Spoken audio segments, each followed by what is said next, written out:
Là, on a une voiture V12 qui est quand même assez rare maintenant. Et cette voiture-là a quand même une particularité où tout est en carbone et tout est en aluminium, donc avec des matériaux assez nobles. Et quand on commence à démarrer, comme je disais, on a une sonorité incroyable.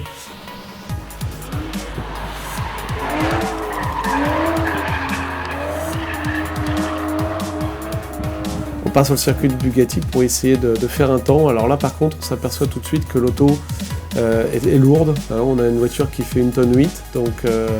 Donc quand on commence à tourner à la chapelle, le chemin au bœuf, des virages, on a droite, gauche, gauche, droite, des virages assez rapides. Là, on est un peu entraîné par le poids de la voiture. Donc ça, c'est pénalisant parce que le pneu avant se met rapidement en surcharge et on attrape du sous-virage, donc l'avant qui glisse.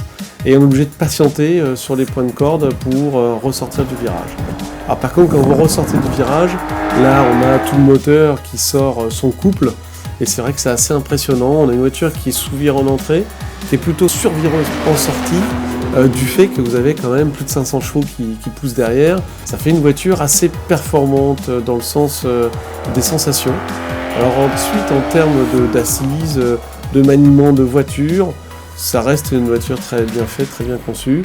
On a juste aussi, si je peux me permettre, c'est que les vitesses passent à peine assez vite par rapport à l'envie de faire du sport d'Aston Martin.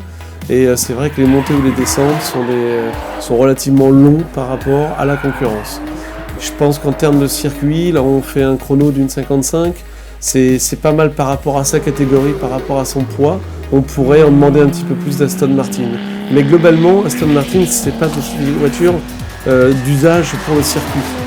On est à usage beau, la balade, la puissance et voiture racée. Et je crois que là, ça résume Aston Martin et on reste jamais insensible à une auto comme ça.